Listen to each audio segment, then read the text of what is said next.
everybody. Welcome into our golf-only episode of The Early Edge. I, of course, am the coach. We are powered by the almighty SportsLine. Every single week, we do a golf-only because the PGA Tour never takes a week off, and neither do we. Let's bring in the star of the show. You know him. He's an incredible host of the First Cut podcast. The mega preview is in your feed right now. We did it last night at 5:30 Eastern time. You know him, Rick Run Good, Rick G. What's up, man? Yeah, Coach, right back at it. We got extra golf last week. Harris English pulls it out. We had Harris English in a top 10 last week. That didn't give him enough credit. Went out and won the thing. You love to see it. At plus 4,000. And here's we're kind of in that lull period of the PGA Tour because we have this week the Rocket Mortgage. Next week is John Deere. I'll be calling that on PGA Tour Live. Then you've got the Open Championship, but the Barbasol opposite that, and then the 3M. So these are 4 weeks, Rick, that the off players or off-brand players have to take advantage, do they not? Yeah, these are important weeks. Guys outside that top 125 trying to get into the playoffs, guys trying to keep their tour card. You're going to be seeing these guys teeing it up early and often, even if they don't want to, because they have to. So this is a very important stretch of golf. I think there's only it might be like 6 weeks left until we get to the playoffs, 9 total weeks. So this is a very important stretch of golf, and every single shot matters more than most weeks. More than ever. And then there's a lot of players, like one of the guys we have in our picks this week, like the Kokrak, the Sinks, the Chambos, who know that if they position themselves well, they'll be in a great position for that $15 million payday now that you look at the Tour Championship. So let's preview this week before we get to your picks. Rocket Mortgage is one of the first events that came out of the pandemic a year ago. Bryson DeChambeau is the defending champion, minus 23, which tells you to tell the fans at home what kind of a player should do well this week.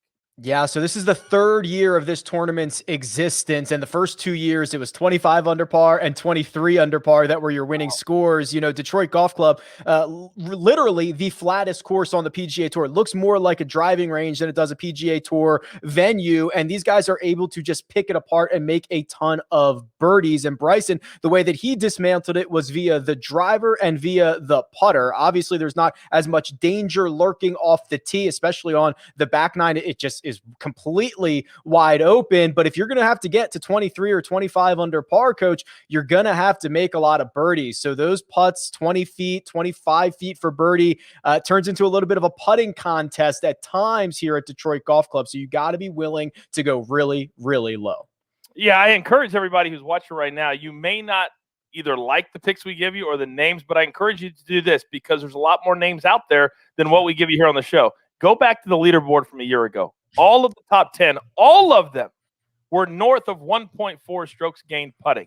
That's how important putting is at this tournament, to Rick's point. Bryson, Matthew Wolff finished second. They were both north of +6 stroke gained putting. That's how important it is. All right, so here's what we do on this show. We give 2 matchups, we give 2 props, and then 2 winning tickets for you to sprinkle a little bit on. So give me your 2 matchups, Rick G, that you looked at and you said, boy, that's jumping off the page. I love these 2 dudes. Who do you got?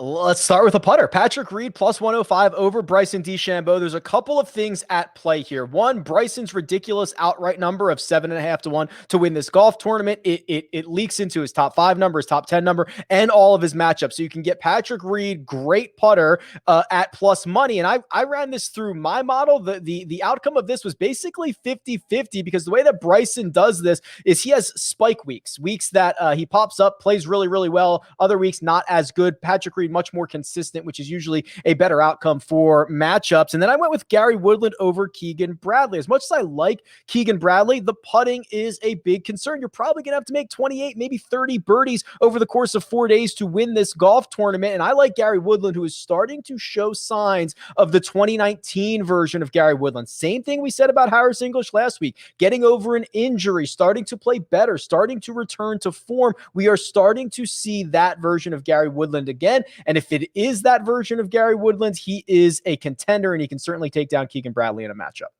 I love fading Keegan Bradley this week. However, I watched a little interview last week, post-round, and I heard one Patrick Reed say, I'm operating in a blur. I have no idea what I'm doing out on the golf course. So that begs the question, do we have a sports line showdown bet in the can? I'm ready to challenge you. I want Bryson DeChambeau. You can have Patrick Reed for the normal sports line bet of $100. Are you in? You got it, Coach. Let's do it. Oh, let's go. Jeweler, I told you I would suck him in. I didn't really suck him in. It was what it was. All right, let's move on. I love when we have a bet on the show. Okay, give me two props. Two guys that you looked at the number and said, you know what? I kind of like this number for a prop this week. Who do you like?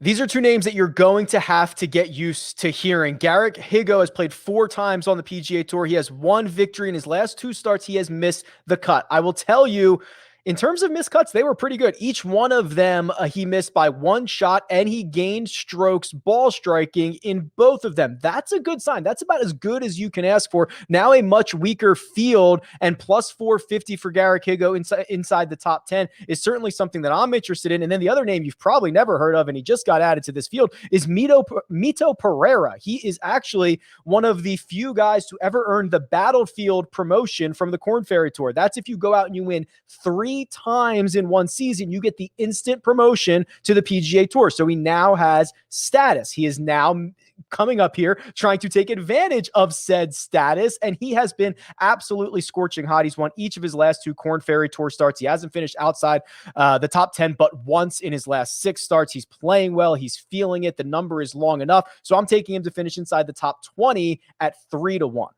It is the hardest thing, the hardest way to qualify for the PGA Tour is winning 3 times on the Korn Ferry. So when you feel that and you feel how to win, you cannot substitute that. I don't care what tour that you're on. That's big time, and I like that play, especially this week with the lack of big-time names at the top of the field. All right, give me 2 names that you looked at. You see, I can see them raising the trophy. I can see them getting a 30-year mortgage annuity from Rocket Mortgage. Who knows what they give out in addition? But what 2 names do you like?